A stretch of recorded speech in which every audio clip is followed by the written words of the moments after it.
সবাইকে স্বাগত তিশার ভেজ কিচেনে। তিশার ভেজ কিচেন মানেই তোমরা সবাই জানো সম্পূর্ণ নিরামিষ। আজকে আমি তোমাদের কাজু ব্রোকলি করে দেখাবো। নিরামিষ এই কাজু ব্রোকলি দারুণ টেস্টি হয় খেতে, দেখতেও কিন্তু অসাধারণ লাগছে। তাহলে চলো আমরা দেখে নিই কাজু ব্রোকলি করতে কি কি লাগছে এবং কিভাবে করা হয়। দেখো আমি ব্রোকলি নিয়ে নিয়েছি। এবার আমি একটা হাঁড়ির মধ্যে জল বসিয়ে দিয়েছি এবং নুন দিয়ে দিয়েছি।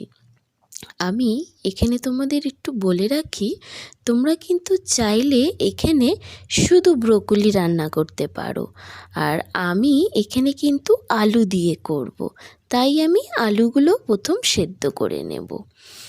এরপর দেখো আলুগুলো একটু সেদ্ধ হয়ে গেছে, এরপর আমি দিয়ে দেবো ব্রোকলিগুলো। তোমরা যদি শুধু ব্রোকলি রান্না করো তাহলেও কিন্তু খুব টেস্টি হয় এই কাজু ব্রোকলি। আমি আবার ঢাকা দিয়ে দেবো যাতে ব্রোকলিগুলো সুন্দরভাবে আলু আর ব্রোকলিগুলো সেদ্ধ হয়ে যায়। দেখো এখানে আমি নিয়ে নিয়েছি কাজুগুলো আমি জলে একটু ভিজিয়ে নেব, তাহলে নরম হয়ে যাবে। এরপর আমি আদা, টমেটো আর কাজুগুলোকে সুন্দর করে পেস্ট করে নেব। আমি কড়াই বসিয়ে দিয়েছি, ব্রোকলিগুলো আমি হালকা হালকা করে ভেজে নেব। সেদ্ধ তো কড়াই আছে, হালকা হালকা করে ব্রোকলিগুলো ভেজে নিলে সুন্দর একটা গন্ধ বেরোবে ব্রোকলির, তাই ব্রোকলিগুলো সুন্দর করে আমি ভেজে নেব। আমার ব্রোকলি ভাজা হয়ে গেছে। আমি ওই কড়াইতেই আর একটু তেল দিয়ে একটা তেজপাতা ফোড়ন দিয়ে দিলাম, আর সাথে দিলাম গোটা জিরে আর তেজপাতাটা একটু গন্ধ বেরোবে, তারপরেই আমি দিয়ে দেব কাজু, টমেটো আর আদা বাটা, যেটা আমি পেস্ট করে রেখেছিলাম। দেখো আমি সব মশলা দিয়ে দিলাম এখানে, মানে যেটা পেস্ট করে রেখেছিলাম সেই মশলাটা। এবার আমি এই মশলাগুলোকে সুন্দরভাবে কষিয়ে নেব।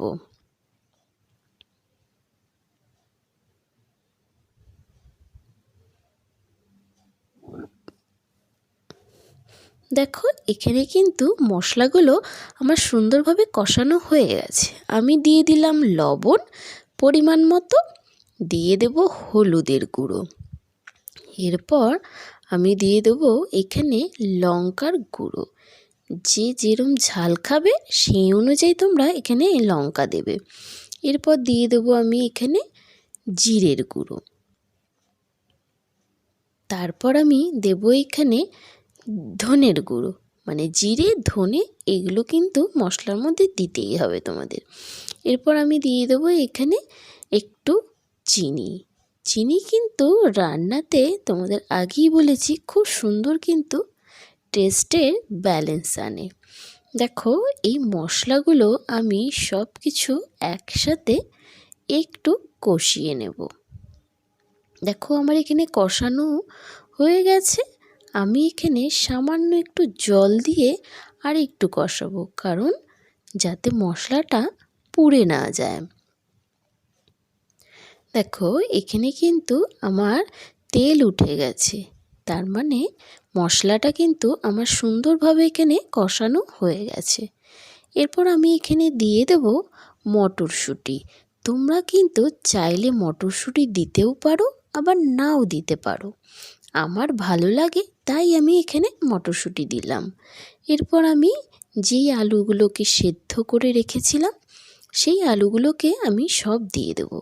তোমরা কিন্তু এখানে চাইলে আলু দিতেও পারো, আবার নাও দিতে পারো, আমি তোমাদের আগেই বলেছি। দেখো আলুগুলোর সাথে মশলাগুলো মিক্স করে আমি এখানে সামান্য একটু জল দিয়ে দেব, যাতে আলুগুলোর সাথে মশলাটা ভালোভাবে মিক্স হয়ে যায় এবং ভালোভাবে যাতে আমি আলুগুলোর সাথে মশলাটা কষিয়ে নিই।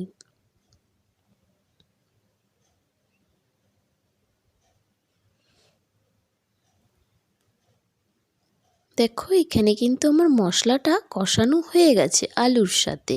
এরপর আমি পরিমাণ মতো এখানে জল দিয়ে দেবো। আমার কিন্তু আলুগুলো সেদ্ধ হয়ে আছে, তাই বেশি একটা জল আমি এখানে দেব না। এরপর আমি জল দিয়ে একটা ঢাকা দিয়ে দেব। ঢাকাটা খুলে নিলাম। দেখো এখানে কিন্তু আমার রেডি হয়ে গেছে একদম আলুগুলো। এরপর আমি লাস্টে দিয়ে দেবো ব্রোকলিগুলো। যেহেতু ব্রোকলিগুলো আমার সেদ্ধ করা এবং ভাজা, তো সেই কারণে কিন্তু ব্রোকলিগুলো আমি লাস্টে দেবো, না হলে কিন্তু ব্রোকলিগুলো ভেঙে যাবে। এরপর দেখো ব্রোকলিগুলো দিয়ে আমি 2 থেকে 3 মিনিট ঢাকাটা খুলেই কিন্তু রান্না করে নেব। ঢাকা কিন্তু আর দেবে না তোমরা।